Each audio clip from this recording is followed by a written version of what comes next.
Today is Friday, March 9th, and this is Celtics Beat on CLNS Media, the leading online provider of audio-video coverage of the Boston Celtics. Episode 253, featuring C's radio analyst Cedric Maxwell, is brought to you by Simple Contacts. Shop for lenses the easiest way possible at simplecontacts.com and use the promo code CelticsNews at checkout for $30 off your first order. Again, that's simplecontacts.com, promo code CelticsNews for $30 off.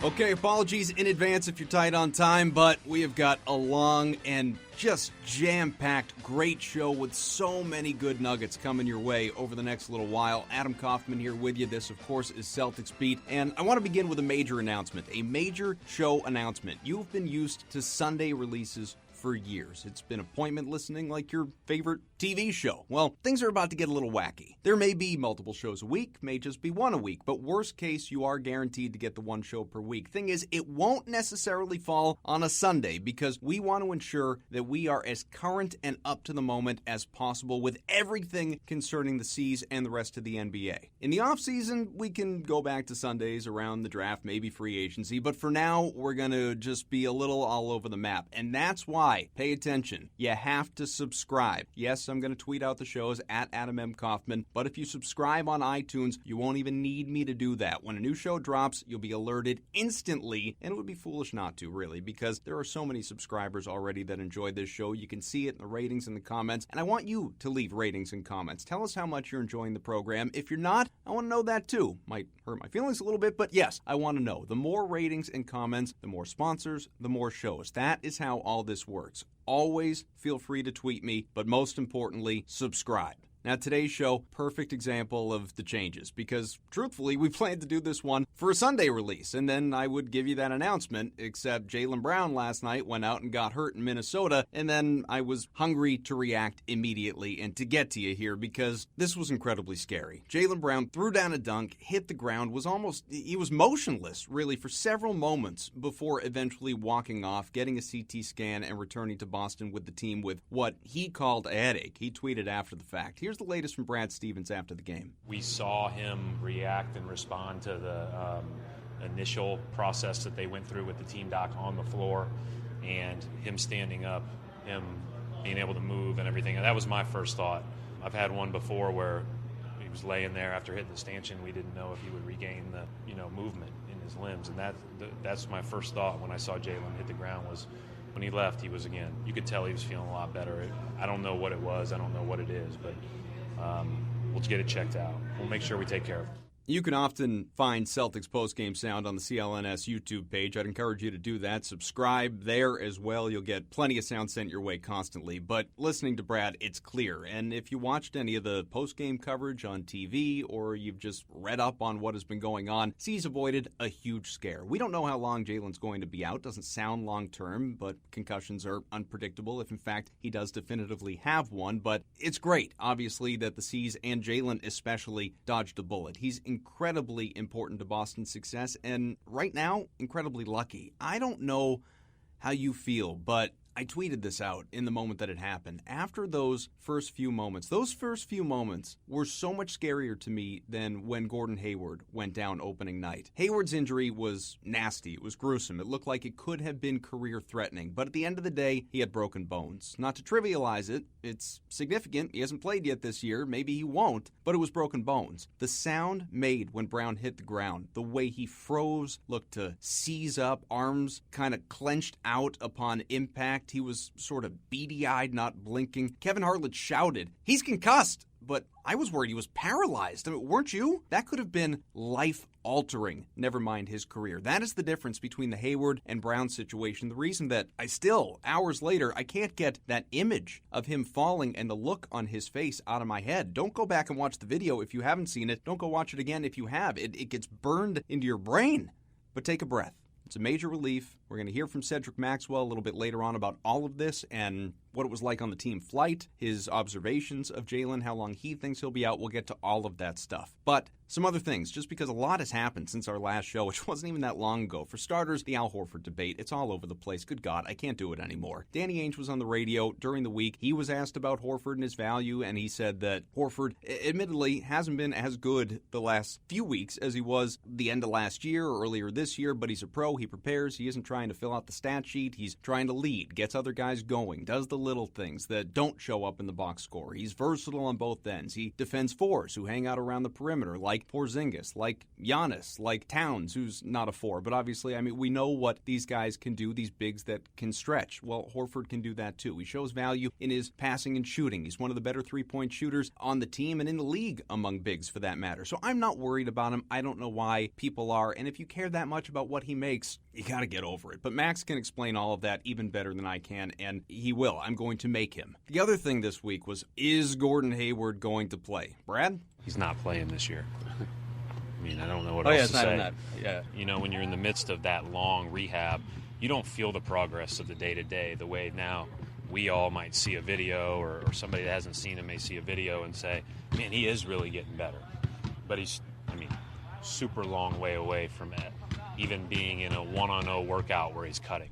So that was about a week ago, and since Hayward's dad spoke with a reporter out in Utah, said he's working his tail off. If he could play, that'd be great, but I don't think that's really possible. He's not even running or jumping yet. And then so many people, when I put that out there linking the story, have said, what do you mean he's not jumping? He was jumping in the Players Tribune video. That's not jumping. A jump shot where you're like 2 inches off the ground, to me, I'm guessing, I haven't talked to Hayward's dad, I don't think that's what he means by he's not jumping. I think what he means is he's not, going up trying to touch rim. You know what I mean? He's not jumping. He's not trying to contest a shot. He's not leaping. A little inch or two on a jump shot, that's not jumping to me, even though it's in the title. I get it. But during the week, Danny Ainge gave the latest update on the Sports Hub in Boston. I don't believe that Gordon thinks he's going to play. I think that Gordon just wants to show everyone when he comes back next year that, all the work that he put in to get back to who he was when he got here, or even better player than he was when he got hurt. He's not even full weight bearing on his foot doing anything yet. He is on the Alter G, which is half his body weight, maybe up to 60% of his body weight. And, there's just a long way to go before he can get out on a basketball court. And then once he's 100% cleared physically, which he's not close to that yet, there's a long process of just, getting your mind and your confidence in your foot and overcoming the mental part of it. But amazingly, we're still debating, right? We just don't want to take no for an answer. Brad says no. Danny basically said no. His dad basically said no. And yet here we are because we see a couple of videos and updates and tweets and Instagram posts from his wife, Robin, that, well, I don't know. He still may play. And look, I'm with you. I'm as bad as you are. I haven't ruled it out. I mean, if I had to say yes or no, I would say no. But I don't have to, and I don't want to. And I listen to guys like Mike Gorman, who are around the organization, around the players, and more connected than I am, say, I still think he's going to play. I still think before the end of the postseason, he's going to be out there. I can't ignore that. I'm as crazy and delusional as you people are. But what I will say, as I've always said, and I won't harp beyond this, he's not going to push himself beyond where he should. The organization most certainly won't, because he has a career to worry about. He's a young guy, and as far as the organization is concerned, beyond, if you look at it just as a business, take the human element out of it, he's an investment. They're not going to jeopardize that year one into a very lucrative 4-year deal. Then there was this from Ainge. Kyrie Irving sat out Monday's win in Chicago, and then he played great in Minnesota. Clearly rest, maintenance against a bad team. That's all I'll believe. But Ainge was asked about the knee soreness. It's something that he'll have to manage the rest of his careir. I don't think I'm sorry, what? He's going to have to manage it the rest of his career? Not this year, his career. Career, Danny. Being serious, but, we want Kyrie healthy and fresh, and he carries a heavy burden, the offensive load that he carries, so we're okay with him missing some games. We feel like we have a deep roster, and we need him to be healthy and fresh, and we knew going into the year that he would not play 82 games in the regular season, so this is just a maintenance type of thing. So Danny said while I was stepping on him, he doesn't believe it's anything serious. And look, I have no problem prioritizing Irving's health, sitting him out games down the stretch, like against a garbage Chicago team, and not chasing certain seeding. Just be healthy, keep minutes down during the regular season, save some stamina, so to speak, and don't make him carry the load the way LeBron is for Cleveland right now. I'm good with that. In fact, I prefer that. This team isn't last year's plucky overachievers that landed the 1 seed because the Cavs totally took their foot off the gas for this very reason. Get healthy. This team belongs in the contender conversation, at least in the Eastern Conference, to come out and represent the East in the finals. But I hear career. Manage this for his career. And I think, does he need surgery? Where was that follow-up in that interview, especially after the reports surrounding the Cleveland trade? Do you remember? Cleveland.com reported last year that Irving threatened to sit out this season to have surgery on his knee if he wasn't traded. That showed the relationship was fractured, and therefore he was moved. But you don't just say you're going to go under the knife for funsies, right? You don't. That's when there's a problem. Now, maybe it's just minor. Maybe it's a cleanup procedure as indicated, and he would have done the surgery in season and missed most of it. And the article indicates as much, just to say he has to ease some of his day-to-day pain. But there's clearly an issue there, and Danny Ainge just hammered that home. And I just don't think that should be ignored. I'm not trying to make a mountain out of a molehill. He looked great against Minnesota, and I suspect he will for the rest of the year. But I wonder, pure curiosity, what comes next as we inch closer to the playoffs, and then most especially the offseason. So, obviously, there's a lot there. But overall, things are good. C's clinched a playoff spot last night. They're 6-1 since the break, 2 games behind the Raptors for first in the East. The Cavs continue to be inconsistent. All around, Al Horford's coming off 2 very good performances against the Bulls and Wolves after that no-show in Houston. Marcus Morris is rolling. Greg Monroe has turned a corner. Gordon Hayward is going to start practicing next week. Just kidding. See what I did there, though? Kind of freaked you out for a little bit? All right, enough for me and all those other voices. Let's go to one of the voices. Cedric Maxwell, radio analyst for the team on 98.5 The Sports Hub and across the Celtics radio network. 2-time champ, finals MVP, number 31 on the rafters. I don't know why I'm giving a resume. Everybody knows Max. How are you? I'm doing fine this morning, sir. Just a little tired from last night's game, but it was a good victory for the Celtics and even more blissful when Jaylen Brown was able to get up after a very scary spiel after a dunk he had in the third quarter. Well, you're not kidding. Let's start there, Max, because obviously you were in Minnesota, and you know as well as anybody how scary that scene was with Jaylen Brown. But unlike most, you travel with the team. So did you see him or talk to him after the game on the flight or around? All I saw was the fact that he was on the plane, and that was a great sign. The fact that he got up, after sitting there motionless for, seemed like an hour. It was only like a few minutes. Mm-hmm. But when he started to move his extremities, he started to move his arm and legs, everything started to move. And then when he, they were going to cart him off on the stretcher and put the neck brace on. And then he popped up. I was like, oh, my God. And, the whole crowd just erupted. His teammates were happy. And at the end, he's walking off on his own power, and he puts his hand up and thanks the people for their concern. What was your feeling the moment it happened? Because obviously you're doing your thing. You're on the air. Kevin Harlan on TV, the second it happened, he shouts out, he's concussed. Was that your fear? Were you thinking something worse? Concussed? Is that all? That's what he said. Now, I'm with you. To me, it seemed much worse than that. Yeah, concussed. The way he fell, he was inches away from disaster. It could have been paralysis if he fell an inch left or right, and his shoulder took the brunt of it. It seemed like his right shoulder took the brunt of it. And, he tucked his neck just in time, and his neck didn't get that full snap on the floor. So, it was concussed would have been I think concussed would have been okay compared to what I was thinking. I was thinking paralysis or even worse, the way he fell.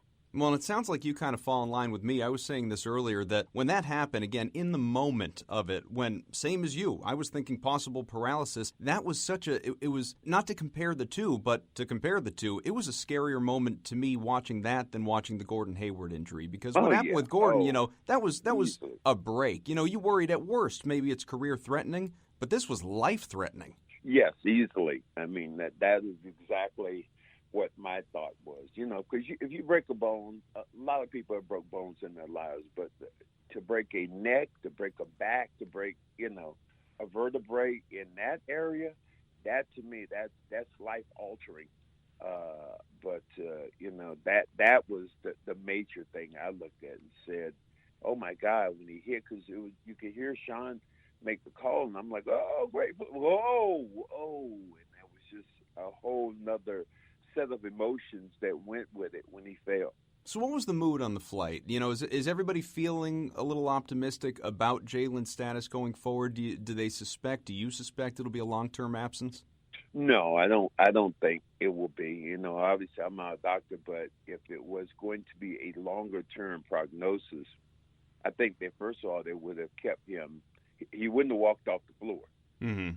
He wouldn't have been on the team plane going back home with us last night and walking down the steps and then getting in his car and driving home. Did he drive home on his own? Do you know that? Normally the guys have, drivers that come and pick them up or friends. I think Jaylen probably did, but just the fact that he walked down the flight of steps and did all that to me was a great sign. And he did that under his own power, nobody helping him down the steps? Nah, I don't think anybody helped him down the steps. I didn't see him exactly come down the steps, but I saw him on the plane. So I know he had to walk up the steps by himself. So it was a moment. It was really a moment. And I think everybody was optimistic about that, first of all, and then about the way the team is playing. I mean, they've kind of gotten over that, I guess, the All-Star hiccup that they had, or pre-All-Star game hiccup they had. So I was saying a little while ago that obviously Kyrie Irving was back in the lineup. He looked good, but Danny Ainge was on the radio yesterday and said that Kyrie's probably going to have to manage his knee injury throughout his career, not just this year. As a former player, is that common? I mean, do lots of guys have injuries that just kind of linger on forever, or do you think it's something he's going to need to address maybe with surgery in the offseason? I mean, it can go both ways. I really don't know what the injury is, but I can say this as a former player. Your knees don't really improve. As you start to get older and you start to get mileage on them, the aches and the pains and the bumps. I wish one thing I had done, and I'd say this to anybody who is an athlete now or athletic, once you do a vigorous workout, then you should always go to the ice treatment and give your knees time to cool off, to give them therapy. Normally younger players don't. We just get up, we play 40 minutes, bang, run, burn those knees up, and then at the end, those last years, your knees get to be crickety, and just it's just you're always in some kind of nagging, not a nagging pain, but a pain. And so he'll probably have to deal with that for the rest of his life, considering, his profession. You know this. I certainly don't need to tell you. There's so much criticism of Al Horford, even when he's playing well. But he's admitted that on the whole, since the break, he is not. He's been much better the last couple of games. I'm an Al defender. Now, I recognize the value that goes beyond the box score, all the intangibles and impacting winning. I didn't expect him when he came here to be a 2010 guy, because he's never been a 2010 guy. But for all the value that I see and others see, many don't, or just don't care to try and find it. So I'm going to defer to you. Again, the former player, and a damn good one. What makes Al Horford so valuable to this team? What aren't people seeing? Well, let's look back over Al's career. In his career, has he ever missed the playoffs? Don't believe so. There. He has never missed the playoffs. You can start at that particular thing. I think he's a barometer, and he's also a perfect fit what Brad Stevens wanted. He's understated. He plays the game hard. He's intelligent. He's not the rah-rah, give me the ball type of guy. He will hit big shots, but he likes to defer, and he starts to be a facilitator, and he helps other guys. He helps other guys become better, and I think that's the biggest attribute. When he was in Atlanta and that team was really starting to be good, he made other guys better on that team from the time he stepped on the floor as a rookie. He's come here and essentially kind of done the same thing, and he's also been a guy who has attracted other guys who are free agents to come here to this team because he is that kind of stand-up quality guy who does not need the ball and wants to represent a squad in the right way. I suppose, and I know you don't intend it this way, but I suppose, you hear he makes other guys better, he's a winning player. Those can come off as kind of cliche. Specifically, when you watch him on the floor, whether it's stylistically, the things that he just does really well that don't show up on the box score, what is it that makes him so successful that people refuse to acknowledge because the raw bulk numbers aren't there? Well, I think, first of all, he becomes an outside threat. So he makes it easier for guys like Kyrie and Marcus and any of those guys to get to the hole because he's able to stand out beyond the three-point line, and he is a consistent danger from that area. You start there. He's a good rebounder, rebounds the ball well. He blocks shots. He defends the basketball really well. He takes the toughest guy. Like last night, Karl Anthony Towns was below his average because Al was kind of up in his job. Al is just he's the kind of guy that if the Celtics were to lose him, there would be 30-something teams lined up trying to get Al Horford to see if they could get him on the team if nobody else, if the Celtics didn't want him. Obviously he's not at the very top physically, and you can see that, there's a valley, but the valley's a long ways away on his way down. His skill set really matches what the NBA does now. To that end, what would you have thought of Al when you were a player? And I suppose what I mean by that is, as you've evolved from player to commentator, as the league and its players have evolved physically, statistically, stylistically, has your view of a guy like Al changed over the years? Well, when you get a chance to meet the person and see what that person's like in an 82-game stretch. I used to watch Al Horford from afar. You'd see him maybe 8 games if you played him in the playoffs at best. So I didn't get a chance to see what he was like as a person, as a family man. That is a huge value that comes along with a team these days. Because when you have a stand-up guy who's a great father, a great leader, it's infectious to the rest of your team. If you look at a guy like Karl Anthony Towns now, tremendous talent. But the other day, watching him play last night, it just seemed like he's taken on a persona of, dare I say, one of the guys you've always loved, a Boogie Cousins. It's just that I am not that kind of fan. And I realize Boogie Cousins is a very talented player. But if you look at what he brings and the way your team plays, that might not be the fit if you don't have that guy who is that LeBron-type guy who can grab him. This team seems like they're done by committee. I mean, there's Brad, and then there's Al, and now it's Kyrie. All these guys are understated. And because they're understated, I think you don't want one of those wild childs to be on your team, because how are you going to direct all that wildness into making your team a better club? Yeah, I really think, Max, what it is, where people bitch and moan the most is just the money. It's not Al the player, it's the money. And so what I would ask you is the max player label in the NBA just unfair at this point? You know what? This is crazy. Yeah, am I envious of that we didn't make that kind of money? Yes. But the owners obviously make enough money that they're able to pay the players for what they believe they're worth. We can argue the point about, basketball players and what, but if we look at the owners and you see a team that, like the Clippers, was sold for $2 billion at the end, and the owner was able to convert that money.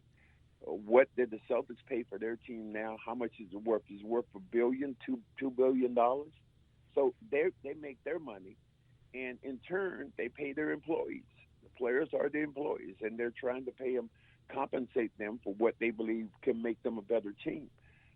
It is unfair that, you look at Al Horford and say, well, he's $25 million a year, but he's only averaging 10 points or 12 points or whatever it is, but he's still on a winning team, and this team is progressing, if you think about it, the right way. We'll get back to Max in just a moment. I want to tell you today's show is brought to you by Simple Contacts. Simple Contacts is a convenient way to renew your contact lens prescription. Reorder your brand of contacts from anywhere in minutes. It's vision care simplified. We all know how big a pain going to the eye doctor can be to renew the prescription and everything else that's involved. You have to wait in the office for what can feel like hours and figure out if you like number 1 or number 2 better. It's a hassle. Not anymore. Simple Contacts brings the doctor to you wherever you need it. Take a vision test at home, have it finished in 5 minutes, and then a real doctor reviews your test and writes you a new prescription. This is not a replacement for your full periodic eye exam, but if you just want to update your script in minutes, log on to simplecontacts.com. Need a refill? Upload a picture of your prescription. Simple Contacts handles the rest. Evan Valenti, huge help here on Celtics Beat. I'm sure you know that. He uploaded his prescription, Simple Contacts, picked out a few brands. Evan got a text message from the company confirming that the order was correct. 2 days later, contacts arrived at his door. The contact lens prices are unbeatable. Vision test, only $20. Shipping is free. And best of all, my listeners get $30 off their first Simple Contacts order with promo code Celtics News. Try it for yourself and save $30 on your lenses by going to simplecontacts.com/Celtics News or entering the code Celtics News at checkout. Again, simplecontacts.com/Celtics News or use code Celtics News at checkout. Last one on Al, then we'll move on. He admitted late last year he wasn't totally comfortable until just before the playoffs for a range of reasons. This year got off to a phenomenal start. He's obviously slowed down a bit despite being an all-star. If you were to put a grade on his overall time in Boston so far, what would it be? I would say an A-. And I say A- because he's brought stability to that position. You know, every day he can go out and work. If he's not injured, he's going to go out and give you a quality effort. And, you know, is he going to score points, you know, in bunches every night? No. But he has hit big shots over and over again. He's made big defensive plays. You know, he's hit some winning shots. He takes on another role when Kyrie Irving isn't there. How is he going to be when you get Gordon Hayward to come back? He's going to have to take another seat back on the offensive end. So his numbers might decline again, but this team still can be better. Well, believe me, I'm going to get to Gordon Hayward. But first, Terry Rozier, Scary Terry. He's been hot since the few games that he started with Kyrie Irving out. Really, that was the start of this turnaround. He is averaging 15, 5, and 4 his last 15 games. He's double figures in all of them, blossoming before our very eyes. You see it all the time across the league. Guys kind of get trapped on the bench because they're not as good as the players in front of them, but then they go somewhere else, start regularly, and they flourish. I mean, on a much higher scale, it's kind of like James Harden in OKC before he winds up in Houston. So are we nearing a point, do you think, where Rozier is going to be trapped in Boston with Kyrie here? Ooh, man, what a good trap that is for the Celtics. Well, yeah. But, you know, you look at teams and, yeah, I mean, let's break down another team. Let's look at OKC. Who did they have on their roster? I mean, Harden, Durant. Westbrook. And Westbrook. You go with some of the others. Serge Ibaka played with them. Look at the numbers they had alone, you know, of guys who played. Jeff Green, Jeremy Lamb. They've had all these different players that you look at and go, oh, my God, how much talent did they have? And obviously they had to break it up at some point, but you just kind of keep going. I think Terry Rozier is going to be a tremendous player, but there's going to be a point where he's going to have to ask himself, and the Celtics going to have to ask themselves, is he going to be worth the money? Just like Marcus. You can't keep everybody. This is a really, really fun, good team. But the salaries for the compensation for what these players are going to want, I don't know how you keep Terry Rozier at the end of the day, or how you keep Marcus. You can't keep both. Somebody's going to have to probably move on. What if you had to choose one? Right now, I would choose Marcus. And because? I choose Marcus because his defense, the way he plays defense. Terry has been unbelievably shooting the basketball, knocking down shots. But what Marcus brings you is the intangibles that win basketball games in another way that you need. You think about how they were playing without Marcus Smart. There was no defensive rudder at all.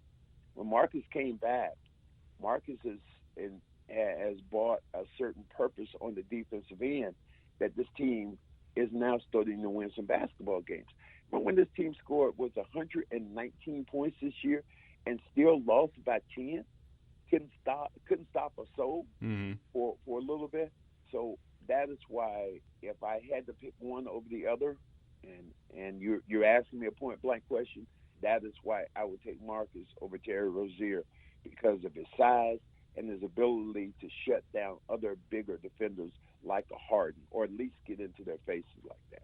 Do you think Danny Ainge, ultimately, when he's forced to make the decision, which could very well be this offseason, obviously, with Marcus being a restricted free agent, is going to be willing to pay what it costs to keep a guy like that and all the different things he does and the winning plays that we talk about? He made a half dozen great plays in that game last night alone. Will he pay up to keep him here? Does he recognize all that importance? Well, let me put it this way, and it's not a copy now. I hope he does keep Marcus. But I did something, it had to be 10, 11 years ago. Rajon Rondo, a good friend of mine at that time, and I was asking Rondo, I was like, how much does it take right now for you to stay here in Boston? And he said, they got to give me $10 million a year.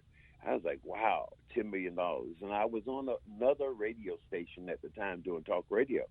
And somebody was asking me about it, and I said, well, I talked to, I was sitting there talking to Rondo, and I said, Rondo wants $10 million a year.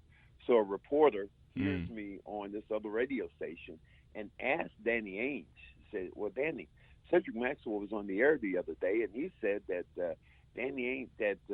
Rajon Rondo wanted $10 million a year. And Danny Ainge said, we don't negotiate through max. And end up giving him $11 million. Yeah. He could have saved $1 million. So I've tried to get out of that thing about trying to say what I want. But in this case, what you're asking me is I would love for Danny and the higher-ups to recognize Marcus's value. And I think they will. I think they do. But again, you can't keep everybody, and they have to make a business decision. If you could do me a favor next time you see Marcus, ask him what it'll take to keep him here, and just shoot me a text. just shoot me a text, and then I'll put it out there. You won't even be connected to it. According to a source, I'm told Marcus Smart wants $12 million a year to stay with the Celtics. Yeah, that would be really good if I just started out like that and said, yeah, Marcus, how much? And I've had dinner with him several times, and so really just he really is a quality guy. I mean, when you sit down and talk to him, people say, yo, Marcus is a hothead, Marcus. But if you watch the way he's playing right now, Sean Grandi, my broadcast partner, said it best.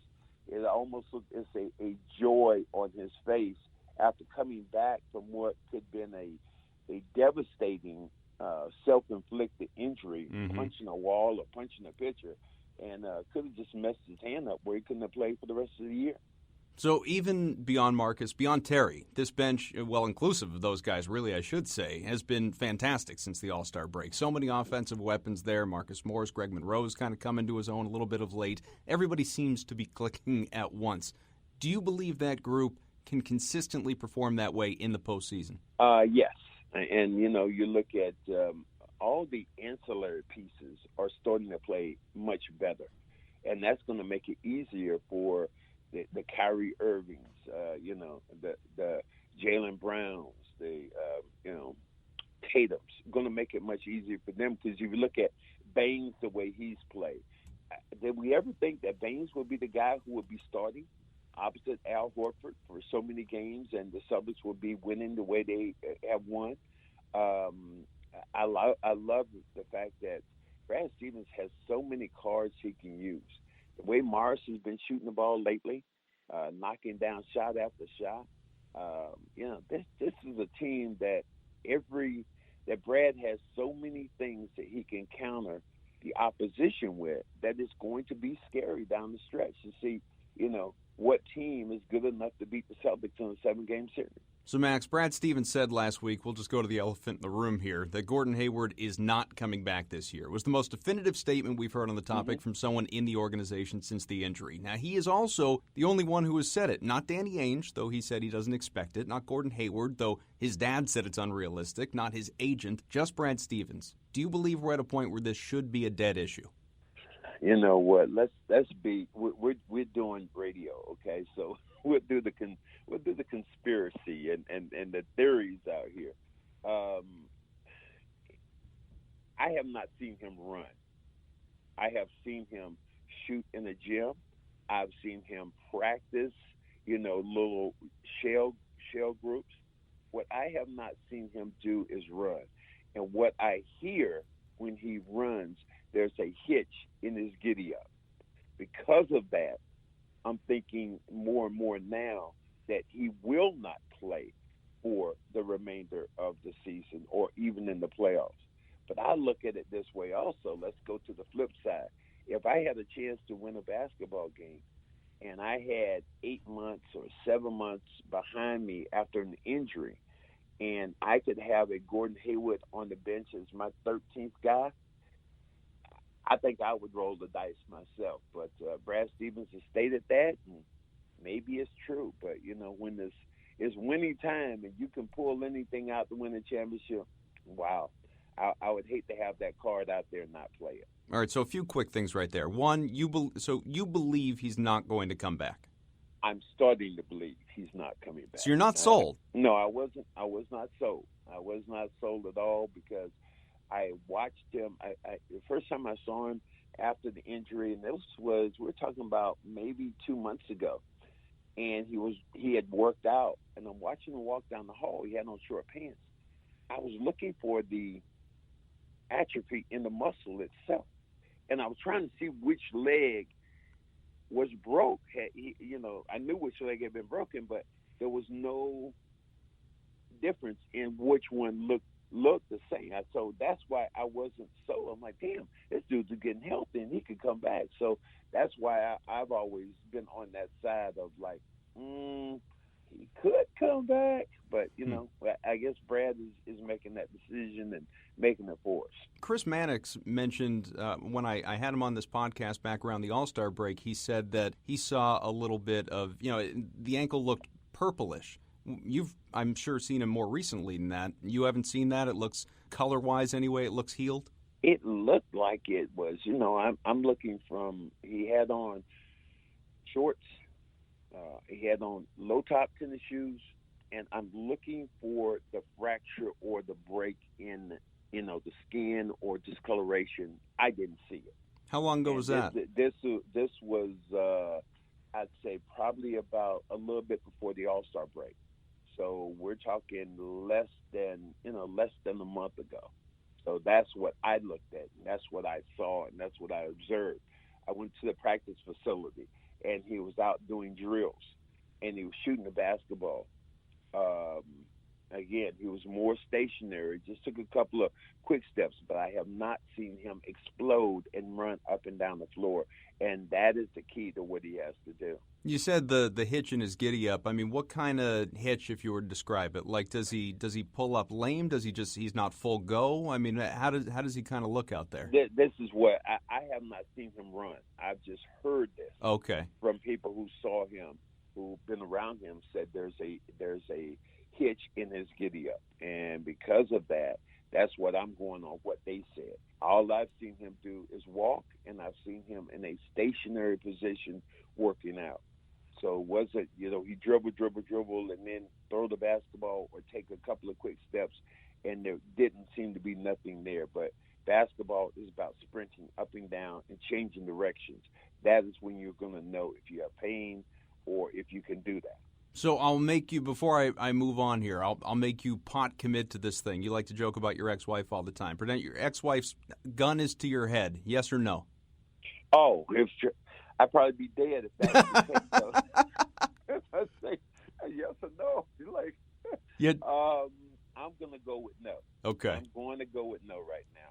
I was leaning towards yes, but if you ask me right now, I'm going to go with no.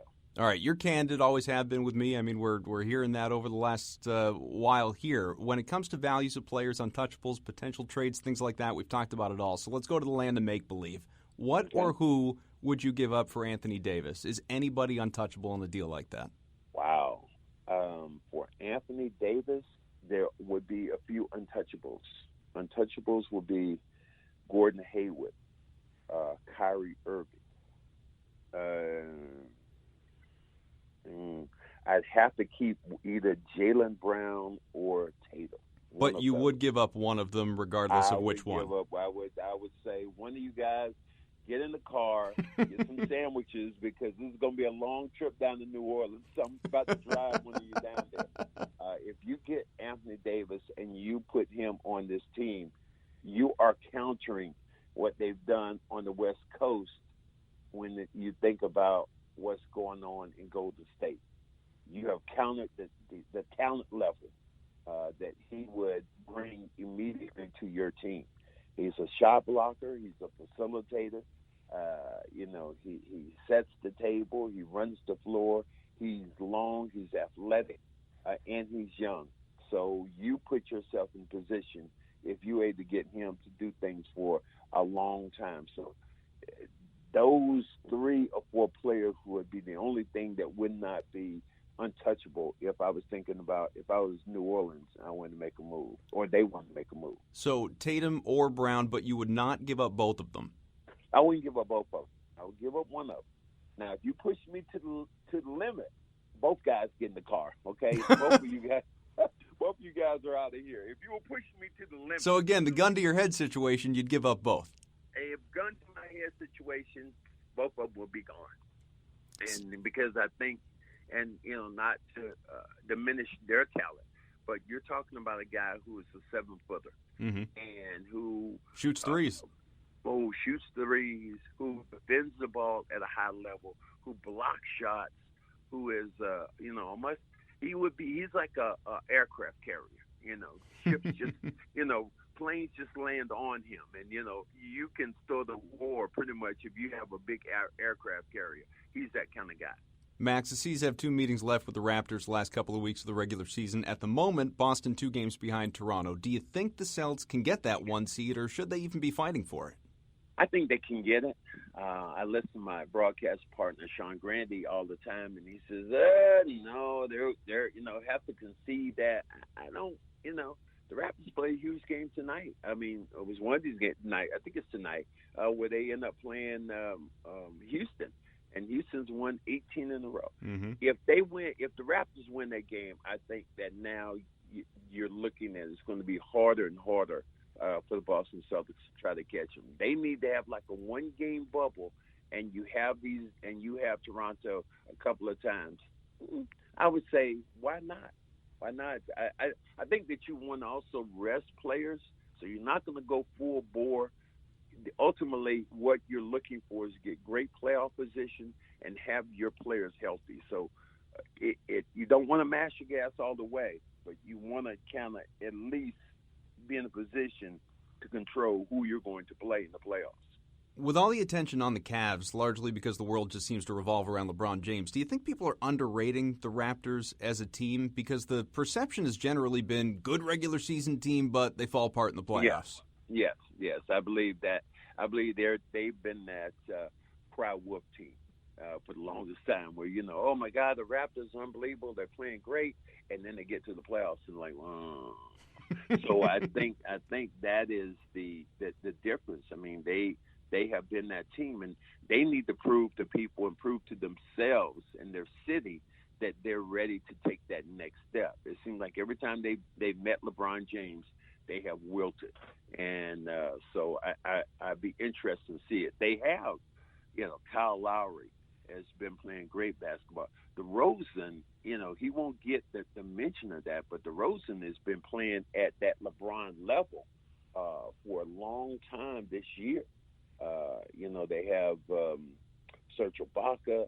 They have bigs in the middle that can get it done. This is a team that has a lot of weapons, but unproven weapons in the playoffs.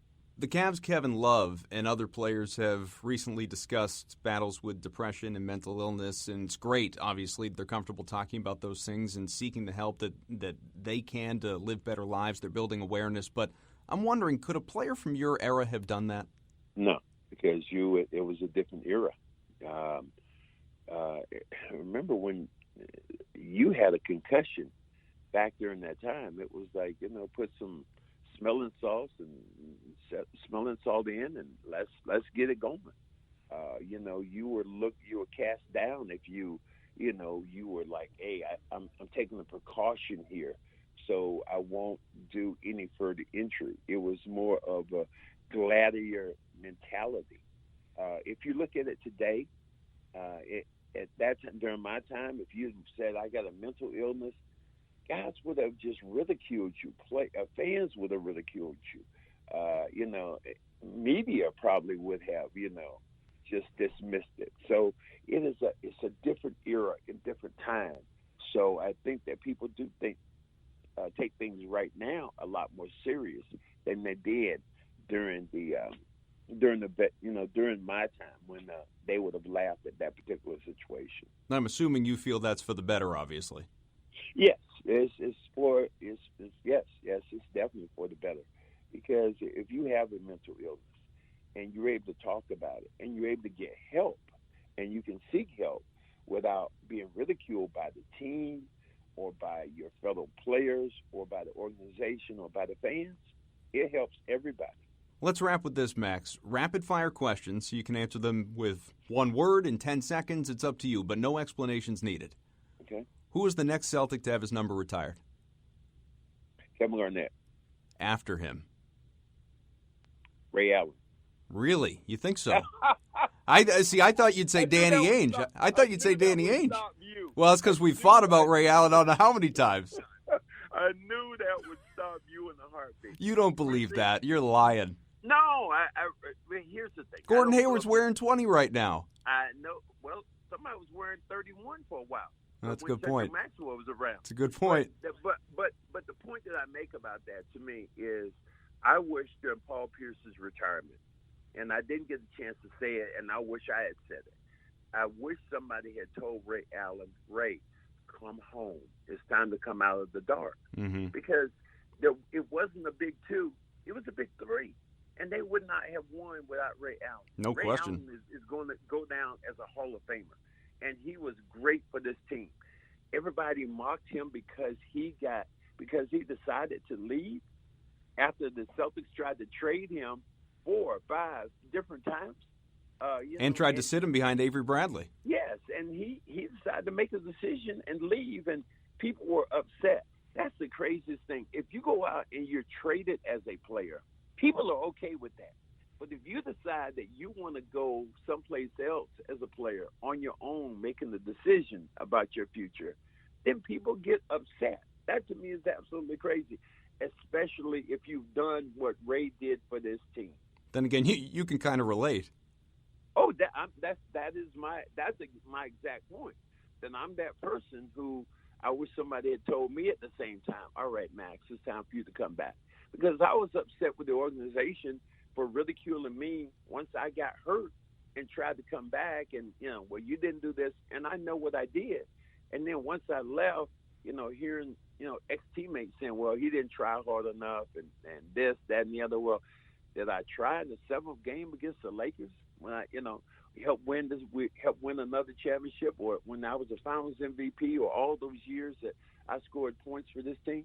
So I can definitely relate to Ray Allen and what he might be thinking and what he's gone through and the ridicule that he got from some of his former teammates, and that shouldn't be the case. Look, I think Ray should have been MVP of that final series and not Paul. But we could go for an hour on this because we have in the past. I didn't enforce the rapid fire. Let's go back to it. Jeff, well, wait a minute. You took me up a. Changed it. I did. Well, that's because you did that to try and get under my skin. Look, I gave you one answer. You said, "Give me one," and I said Ray Allen. You go, really? All right. Well, I thought you'd say Danny Ainge, and we would just move on. Ray Allen, he's not going up there. Jeff Goodman, Max, said that he believes Jason Tatum is going to have a better career than Paul Pierce. Agree or disagree? No. Give me your all-time Celtics starting five. Ooh, okay. I'm going to go with Larry Bird. I have to go with Bill Russell, Kevin McHale, John Havlicek, and I'm going to go out right now because he's here. Kyrie Irving is one of the best finishers ever to be around in the game. No offense to any other point guard, the great Bob Cousy, but Kyrie Irving is at another level of being a point guard that we have not seen ever in this organization. And may not even be in his prime yet, for that matter, 25 years old. Yes. Rank the C's color analyst between you, Tommy, and Scal. That may be the most unfair question you've ever asked me, to rank the color analyst. In what way? In description or talent or the way they present the game? I think we all do the game in a different way. And I've seen Tommy Heinsohn, and Tommy Heinsohn would have to be number one because he's done it so long and he's been brilliant in his assessment of the game. So I would just probably rank Tommy as number one. Everybody else is just so far behind. We don't even need to be ranked. We're just happy to be on the boat.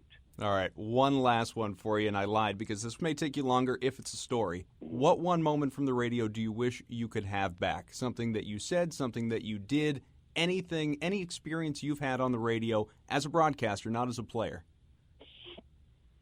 The only thing that I wish if I could have taken back any words would have been probably the Violet Palmer incident, where I said, "Go get me some bacon and eggs," and I'll tell the story, but nobody ever heard it. If you heard it, I was actually mocking Tommy Heinsohn because Tommy Heinsohn just did not like any officials, especially the women officials. Mm-hmm. So I really wasn't going after her because I was never gone after this woman of color, and I know how hard it was for her to get in that position. But if there was one thing that I could take back that I said during that time that was misunderstood, that would be that particular thing. And that's pretty good in 22 years of broadcasting. Did you ever have the chance to talk to her about it? I did. I walked on the floor one day after everything had calmed down a year later, and I went out and I actually apologized to her and just told her the same thing. I know how difficult it is for you to get in this position as a female referee and to be a person of color. So I am really sorry if I offended you in any way. So, yeah, I had a chance to go actually speak to her on my own. Max, I would tell you it's always a treat, but honestly, my friend, that wouldn't even cover it. Always enjoy talking to you. Thank you so much for coming on. All right, guys. Have a good one. So thanks again to Cedric Maxwell. Very quickly, because I know we're late. Twitter questions. Brandon, why do you think the Celtics won't make it past the first or second round of the playoffs? I am not a believer in that. I think they have as good a chance as anybody to get to the NBA Finals, most certainly the conference finals. But matchups do play into it. I don't think they're going to be surprised in the first round. I'm not of that camp. But if they have the Cavaliers, let's say, in round two, if seeding plays out that way, and they're healthier and have Kevin Love back, and they figure it out in the next few weeks, and Gordon Hayward's not back, that could be a tough matchup. I wouldn't just assume Celtics are going to coast into the conference finals or even beyond that. I think that would be crazy. From at BCMPBL, you could have made it easier for me there, pal. Who do you think is more likely to return next year? Gronk to the Pats or Smart to the C's? Wow, that's a great question. I'm going to say Gronk because I just don't believe he's going to retire, and I don't believe the Patriots are going to trade him. I don't think they're entertaining that, and I just don't believe that when push comes to shove, I don't think he's going to walk away from Tom Brady. I think he's got a couple more years left in him at this point. Smart to the C's, I hope, like Max said, I hope he's back, but I don't know what kind of money he's going to command and what Danny's going to be willing to fork over when push comes to shove. And Evan, first time, long time, should the Celtics stop dunking? I'll hang up and listen. Yeah, I mean, that was just such a scene with Jaylen Brown, obviously, last night, slipping off the rim the way that he did there. I'd like to see them dunk more, really, or at least go to the basket more, be more aggressive as they've been a little bit more lately. Don't rely so much on the three-pointer, or at least balance it out maybe a little bit more than they did at stretches earlier this year. So, no, I have no problem with the dunking. That was a freak thing, just like Gordon Hayward's thing was a freak thing. Well, we've run long, but look, I think it's been a great show, a fun show. We covered a lot of ground, and Max, some really juicy nuggets from Cedric Maxwell. Thanks again to him, to Nick, to Larry, to Evan, everybody else at CLNS Media. Again, episode 253 brought to you by Simple Contacts. Shop for lenses the easiest way possible at simplecontacts.com. Use promo code Celtics News at checkout for $30 off your first order. Again, that is simplecontacts.com. Use the promo code Celtics News for $30 off. We welcome your feedback. In fact, we encourage it. Get me on Twitter at Adam M. Kaufman. And please, like I always say, if you want more shows and you just want to keep up with what is going on, subscribe, because show releases may be all over the map for a little bit here on through the playoffs. Subscribe on iTunes, on Stitcher, wherever it is that you find the show. We want you to hear us, and we want to hear from you. All right, Gino, I'm Adam Kaufman. Talk to you next time.